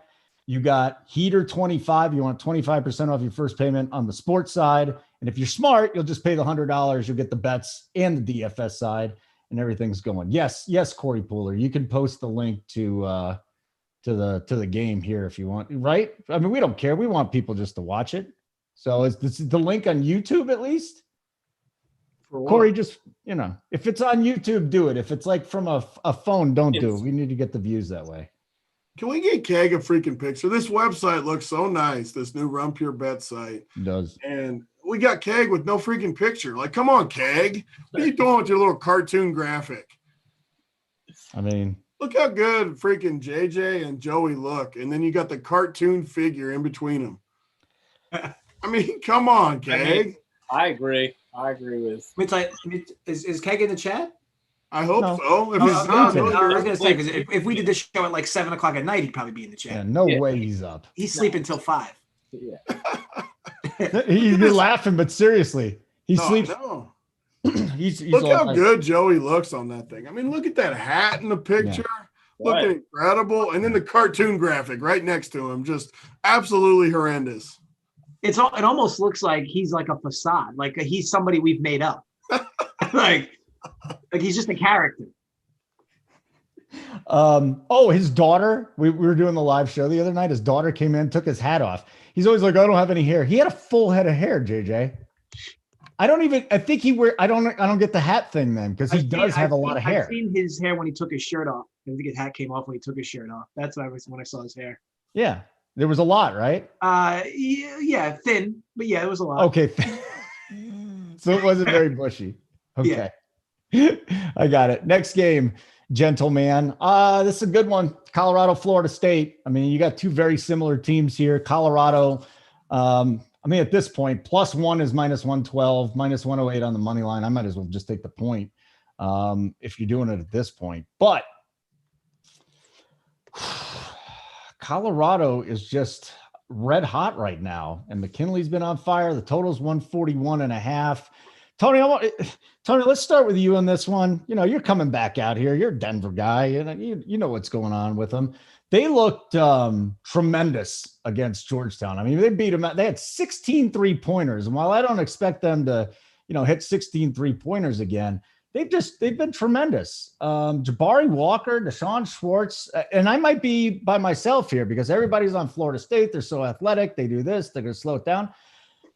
If Colorado can push the ball a little faster, I think they're definitely beating Florida State. And if this thing just slows down, like Colorado, it happens a lot, then I think they still beat Florida State. Am I off or am I on this one? I mean, I'm riding. I've already said it. I'm riding with the Pac-12. I think they looked incredible. I think Florida State's going to struggle to score. It's going to look a little bit like who was the game? Okie State game last night, where Okie State was just looking disoriented against Oregon State. I think it looks very, very similar to that, where Florida State, super athletic, super talented, and Colorado just a better basketball team. I'm taking Colorado for sure. I love Horn too at 4,800. I think he is maybe my favorite value on the slate. He's just looked very good lately, and you need the cheap guy to get some of the studs in there. So I like him. As far as the Florida State side, I mean, you got Scotty Barnes, like Stevie said in your little intro notes that you keep forgetting to bring up when we get to the actual games now. What a shitty host. What a shitty host. Scotty Barnes is under 6K. He's their best dude. He's their NBA prospect. You have to consider him. I mean, that is a very, very cheap price for Scotty Barnes. And he could get how many minutes did he play the other day? Let's see. Because Leonard Hamilton never plays this dude's many minutes. He only played 26 the other day. He has to boost him, you would think. I mean, only 10 fantasy points. You have to consider Scotty Barnes at 5,700. But give me Colorado. Give me Colorado outright. What is it anyway? It's 1.5? It's 1. I mean, it might be 1.5. Here, you know what? We had a question in chat about this too. So let's talk about this real quick, guys. Like if it's -1 or if you're getting +1 at -112 and money line's +108, you might as well just hit the +1 to give yourself a little insurance at that, right? Minus 108 to 112. 108. How do you get that big of a difference? No, -108 to -112. I probably misspoke then. So -108 to -112. What would you hit there? The money line or the +1? For 4 cents? Yeah. Give me the 1 point. That's what I'm saying. 4 cents, you're going to do that. Not plus 108? Well, if it was +108, but I think it's -108. Yeah. -108. I literally just bet this on my own account, and I got Colorado +1.5 is -110. And then the money line's +105. I think that's where it gets a little trickier, where for 1 point, is it worth 15 cents? Because I bet them both. I always just bet them both because that's what I do. But what would you bet, Joey Work? Would you bet the 1.5 or the 15 cents? 1.5. I took the money line. So the 15 cents is more valuable. Rather than lay the big. Well, here's the interesting thing. I'm just flipping through here. And you know how much I hate FanDuel, Tony. But you can find Colorado +1.5 at -108. So the DraftKings line really is, I mean, the DraftKings line, you're getting 1.5 instead of 1 at their money line price. So that's why shopping around is huge. Yeah. Oh, yeah, it really is. You never know when it'll fall 1 too. So that shopping could get you an extra winner. Oh, especially in the tournament, man. There's just. I'm with Joey though. Like if I bet them both, that's what I do personally. But if you had to choose, I'm always choosing the money line. Give me the extra juice. If it falls 1, it falls 1. We bet a lot of games. Hey JJ, I really this is a game I need your input on. I'm all over Colorado in this game. I don't know if I'm biased because I'm out here or not. I've just seen them play a lot. Can you make a case for Florida State to back them this afternoon?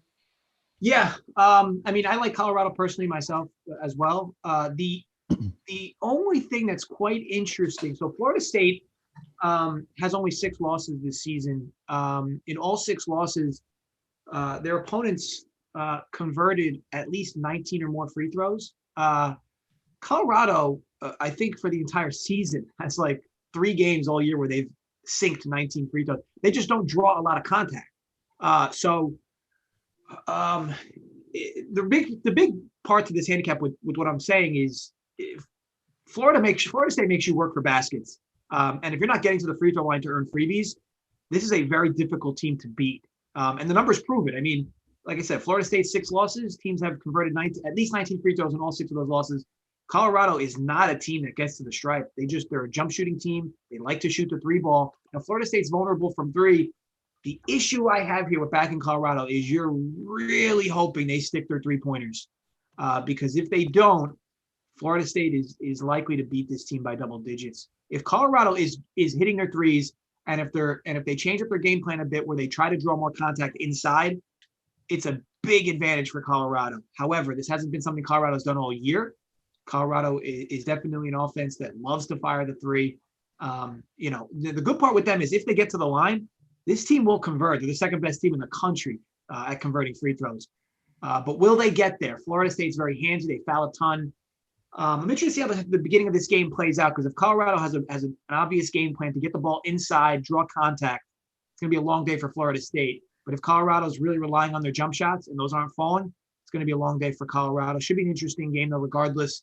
Looking forward to it because it should be a good one. I do definitely lean the Colorado side, though. So is it something you would bet at in game then, if you're just to see if Colorado's getting their shit taken care of at the beginning of the game, or is it just you better have a side going in here? Yeah, so at this point, we'll have a better read on the Pac-12 before this game, right? UCLA would have already tipped. Oregon would have already tipped. If both those Pac-12 teams win, you have to love Colorado coming into this game. I mean, the ACC has been a disaster in this tournament. Is Florida State the only ACC team left? Are they the only? Yeah, Maryland's Big Ten now, so yeah. It has not been a good run for the ACC. This could be the day where it ends, especially if Pac-12 comes out good today in the early games. I mean, 100%. If the Pac-12 comes out good in the early games, definitely bet Colorado on the spot. But with a line like 1.5, I always say, unless Colorado wins wire to wire, you're gonna be able to get a better line on Colorado in game. So in game probably makes more sense. Okay, Joey. Yeah, I mean, Colorado couldn't miss in that game versus Georgetown, 16-25 from 3, 61% overall. While Florida State didn't make 1-3 in their game, 0 for 9 versus UNC Greensboro. I mean, I definitely expect Florida State to shoot better from 3 here, as even the Georgetown game, the Hoya shot 33% from deep. And if you go back to the Pac-12 tournament, Oregon State and USC both had success shooting the 3 against Colorado. But Florida State's very athletic. They get production everywhere. They do prefer to attack the glass. They might have missed fire from deep last game, but they got it to the rim over and over again. So Colorado, obviously McKinley Wright has been really good all year. He had double-double, 12 and 13 with no turnovers last game versus Georgetown. He leads this team 15 per 6 assists. He is the 6th player in NCAA history with 1,800 points, 600 career rebounds, and 600 assists. So I think like Florida State, Buffalo's good shooting the 3 as well, almost 38% clip, and they get it from a lot of different players. That's what's the advantage here. 6 Colorado players have made 23 or more 3-pointers this year. I expect them to stretch the Florida State defense, maybe open up some things inside for their bigs. And as JJ mentioned, Colorado doesn't average a ton of free throws, but they do make it at an 82% clip, which is either first or second in the nation. So Florida State stuttered down the stretch, 3-3 the last 6 games. Colorado won 7 of 8. And they do have some big bodies to match the length and height of this Florida State team. So Colorado finished 16-11 against the spread, 4-3 on neutral court. I think Colorado definitely is the better team at the moment right now, entering this matchup. And, I mean, Florida State can't shoot any worse than it did in the last game, but I think it's going to need to shoot remarkably well to keep pace with Buffalo here. So I'm taking Colorado. And you're right, Syracuse is in too. So that's basically it. It's Syracuse and this. So I like the look there, Joey. I'm right there. Let's go to Maryland and Alabama. JJ, I know you love you some Alabama, right? Yeah. Little 5.5 spot here. 5.5 point favorites, 138 total. Alabama's going up against a good defensive team in Maryland, but did they have enough to really quell this offense? Probably not. I will tell you this. My favorite look in this game is going to be Maryland under the team total at 66.5, I think. So Maryland's path to victory here is to completely take the air out of the ball.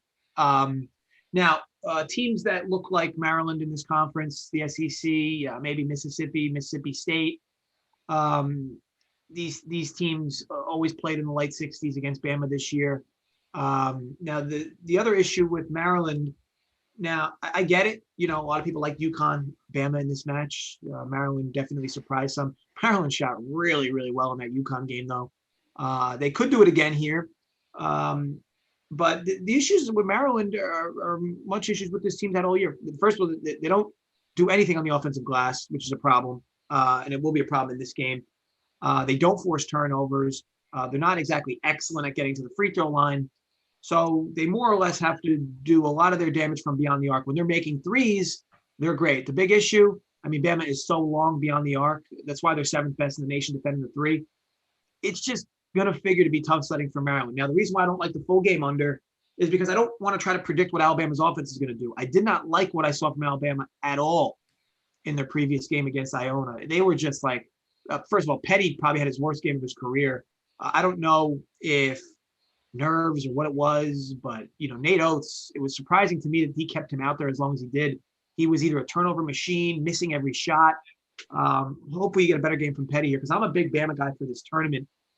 This matchup, I think, is a borderline gift for Bama, though, for reasons I've previously mentioned. It's just a matter of Bama did not look good at all in their last game. I'm hoping they come out a little better. They're definitely well coached, but motivation-wise, it just seemed like all the players felt like they were going to blow out Iona, and it didn't matter how they played. They can't have that same mentality coming into this game. They should be able to hold Maryland under that number, though. Maryland loves to play in light 60s anyway, high 50s. Bama will speed this team up, but again, what Maryland does is shoot the three. Bama's super good defending the arc with their long guards. That's why I like their team total under that 66.5.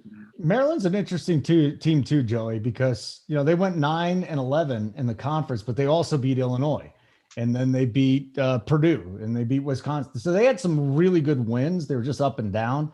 I'm kind of going with JJ here. I don't think that they're going to assert their will on Alabama to the point to where they're going to cover this thing. So which side are you on here, if any? And what do you think of the total as well? Just sitting at 138. That's the third lowest of the day. Abilene Christian, UCLA, and then the Kansas USC game's lower. But Maryland, Alabama, Joey. Looking back on it, are they really good wins now? Like, Big Ten is clearly overrated. Illinois is still a terrific team. Okay. Yeah, but it happens. I got you. This is basically another clash of styles here. Bama's second fastest team in the country. Maryland, they mainly rely on defense, slow it down. With that said, Maryland's lost 3 of the last 4 in the regular season conference tournament. Ugly losses to Penn State and Northwestern. Alabama's rolling, winners of 7 straight. Have only lost 3 out of the last 24 games since December 19th. Efficiency-wise, Maryland's slightly better. I definitely expect them to count on the deep ball in this matchup versus senior-heavy Alabama front court, which, I figure that they'll control the boards, get looks and sides. But the magic number really in this game is 73 for Alabama. Maryland is 0-7 when opposing teams score 73 points, and Alabama is 20-0 when they score at least 73 points. So if Alabama gets to that 7-3, they're winning this game. They covered it almost 58% this year, 15-11-1. I bet Alabama on the opening line -4. I'm probably fine with laying even the 5.5 still. Hey, Tony, the only guy I see from this game that I think I could play, and you probably have guys on the Alabama side, maybe Aaron Wiggins on DraftKings. I'm looking at him, 6,700. He's a guy that's going to get minutes. He's a guy that's going to take shots. He can do a little bit of everything. Defensively, he'll get you a steal or two and a block or two. Who are some of the DFS guys you're looking at? And I wonder if Wiggins is even on the radar. Is there enough of a ceiling to play him in GPPs? Sharpest thing you've said all show was right there. You impressed me. Literally, so I'm working on my core. I put up my wagers for the bet side. I've been working on my core as we go through.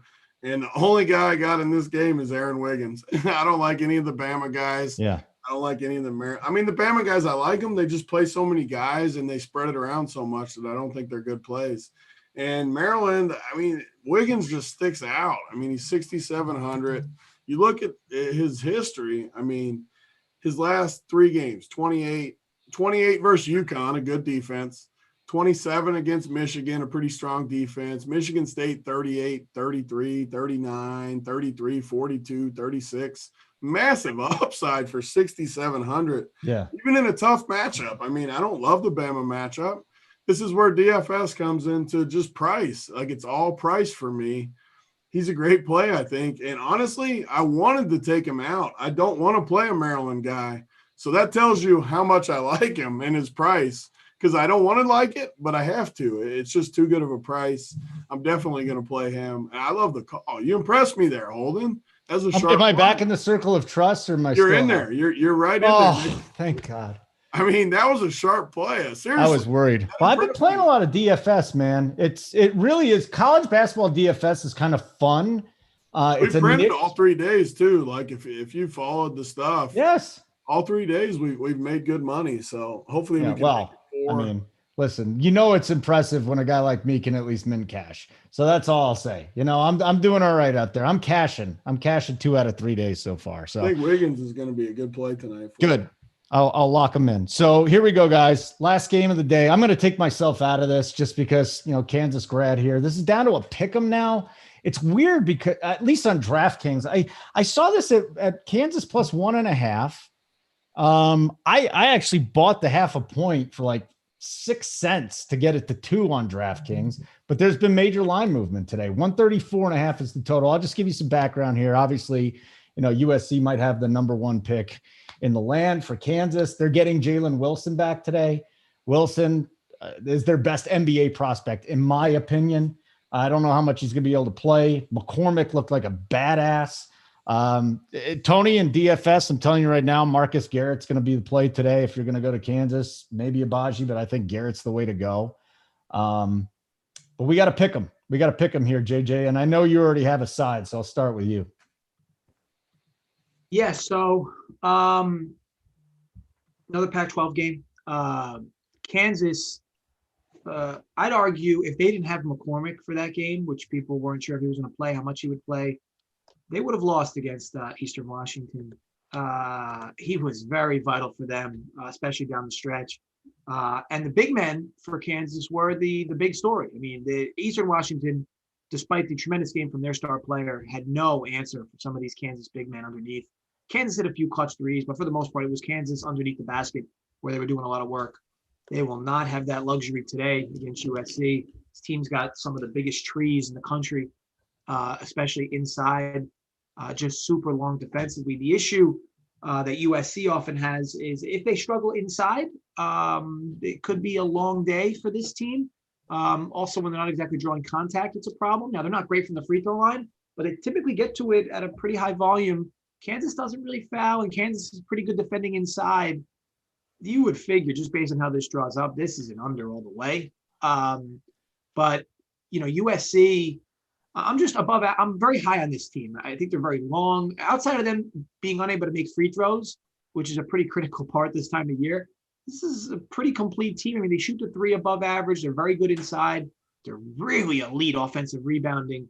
They draw contact. They don't turn the ball over all that much, and they're even better defensively in every stat.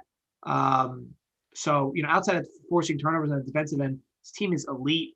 Now, Kansas isn't exactly the best draw, especially with Jalen Wilson coming back, which, by the way, is why I believe that steam is coming. I don't think that steam is related to anything else other than the fact that Jalen Wilson is now a surprise play. And how much he plays is another question, because if he plays like 10 minutes, it's not going to matter. But if he ends up playing 30 minutes or so, that's a big difference in his handicap. But I do like USC in this spot. But this should be another good clash game. A lot of whatever team does better inside the paint is going to win this game. I favor USC there, so that's why I'll be on them. Now, hold on. Stevie's saying I pulled the Aaron Wiggins play from your notes and is going to take credit for it. Where's your notes, dude? Your playbook's not even up. There's no way I could have stolen that from you. Hold on. You told us before the fucking show that Steve sent you notes for all the games. Did he not? Oh, yeah, Wiggins on there? Yeah. He did. Hold on. Let me see if it's in there. No, Holden. If it's in there. You're back I at gave you credit. Yeah. No, he's not in here. Where is it? Oh, no. No. Holden, Jalen Wilson's my guy. See the notes. Where is he? Oh, Was it Wiggins? Was it Wiggins? Yeah. Oh, he is. He's in there. No. Holden's like my favorite guy in the Maryland game is Wiggins. I didn't know it was in there, though. Hold on. You got to give me some love here. You got to cut me some slack. I don't even remember reading that out there. This is me just looking at this. You know what, Stevie? Screw you. Get your playbook going. For 15 minutes for a tip. I don't even have anything in the playbook, Stevie. Come on, Stevie. And just like that, so good. Holden has left the circle of trust. Back out of the circle of trust. Oh, that's so good. Well, you got to give me a break, though. I don't even remember reading that.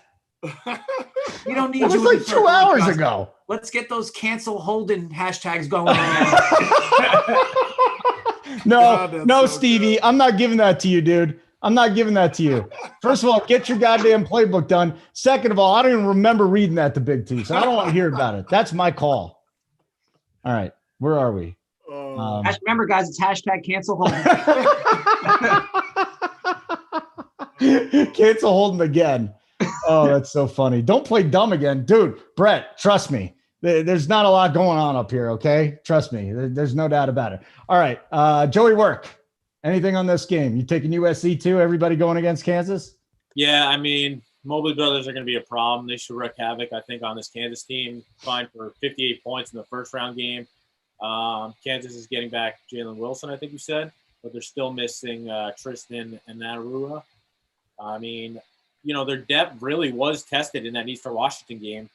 They got the same amount of rebounds as Eastern Washington. I think USC probably wins the battle on the glass. You know, both these teams rely on their defense. Jayhawks 9th defense in the country, USC 10th. But USC is second in the country in defending the 2. And with, you know, David McCormick roaming the paint, I think Kansas also blocks 11% of their opponent's shot attempts. Neither team really forces many turnovers, and I think it's going to be interesting to see how much dribble penetration USC uses to lure McCormick out and free up the Mobley brothers. End of the day, USC finished 17-13 against the spread, 15-10 as a favorite. Kansas finished 13-1 against the spread, and 2-7 outside of the Big 12. I'm with JJ here. I'm going to take USC and ride with the Trojans. Clean sweep, Big T. I know you're going with a clean sweep here. Your plays are up. And it's easy. I mean, Pac-12 for me today. I'm going to take these teams. I think we'll go 3-1 or 4-0 taking the Pac-12. Ride with the Pac-12. I like all 4 of them. I'm definitely not taking Kansas. I throw them in that bucket where I don't like them at all either. USC just looks like the obvious play. It's the late game for DFS. It's an ugly game for DFS too, with there's a ton of good games on this slate DFS-wise. Why play this game with a 134 total, good defenses, physical teams? Definitely staying off this game DFS-wise. All right, my guy's Marcus Garrett. And that wasn't in your notes, Stevie, which I totally forgot. It definitely wasn't in the notes because it's a bad play. Oh, it's a good play. It's a good play tonight. Marcus Garrett, baby. I'm telling you, Big T. That'll do it. That was a fun show. It was a long show, but it was a fun show. Thanks to everybody for hanging out. If you didn't hit the like button, get us to 100 just for the hell of it. Come on. You're not getting this content anywhere else. Are you kidding me? A 2-hour pregame show with as much garbage as we just talked and knowledge and all the bets we just gave you out for free? I mean, our subs are still getting stuff, but in all seriousness, you know, we bust each other's balls a lot. There's a lot of respect going around here. I mean, not for me, but for everybody else making these picks. If you're not a subscriber, I don't know what you're doing. Stop freeloading. You're going to make more money if you spend the $100 and get both sides. I'm serious. Stop freeloading, people. And if you're talking shit to me and you're not a subscriber, get out of here. Sign up, and then you can say as much stuff to me as you want to, and I'll take it. That's part of the deal. You get the bet side, you get the DFS side, and you get to talk shit to me, and I'll actually deal with it. Okay? JJ, any final words? Best bet today? Oregon plus the 5.5. You know, and I think it'll be a good barometer on what we see from the Pac-12 all day today. So if they lose, you might see a different story from the Pac-12 today. If they happen to win outright, I mean, buckle up for the Pac-12 and other games moving forward, because it's clear this conference is above the rest. Big T, best bet. Best bet. Give me. Why don't you take USC? Well, the problem is that this is always my tough one because I don't have one that sticks out because that's why I volume bet. But if I had to pick one, I think it'd be Colorado. I like Colorado a decent amount versus Florida State. I'm sure that'll be the one I lose, but yeah, I like Colorado. Joey? I mean, I was going to say Colorado money line. Well, let's go. Get it in there then. Yeah, come on, Joey. We ride together, Joey. Work. Let's go. Give me Colorado money line. Yes. I'm definitely looking on UCLA live. UCLA live. All right, for me, it's Gonzaga first half. Gonzaga first half Joey, minus 7.5. Roll with the winners, baby. Yeah, clean sweep. We're going to do a clean sweep here. We're all going to win these bets. Gonzaga minus 7.5. You got Joey's pick. You got Big T's pick. You got JJ's pick. JJ's going back to the Pac-12 too. So we got a lot of Pac-12 going on here today. It's great. Simon, thank you so much for hanging out for more than 2 hours today. I didn't see it going this long, but when you're having fun, you're having fun. Hope you guys enjoyed all the knowledge that you got today too. And that's all we got. So not enough canceling, guys. Not enough canceling. I'm sorry. You know, if you're going to cancel me, I'm going to need a lot more than like 6 guys saying cancel his ass. Sorry, I'll be back. I'll be back on Thursday. It's just going to happen. And then one more thing. Let me just apologize to Hoop. Hoop, I know it hurts you because normally you're not a guy that's going to get in chat and be like, and stuff like that. I'm sorry I cut you off, Hoop. I mean, it was the right move to do, but I apologize to do it. So I'm sorry about that. For JJ and Big T and my man Joey Work, thanks for hanging out and picking up the slack for Boynton, who decided to go to work today and not even finish his playbook. Wonderful. Great work, buddy. Zach the Goat's getting hired to do the playbook next time, Steve, and you deserve it. For Simon, I'm Holden. Keep running pure. Have a great day.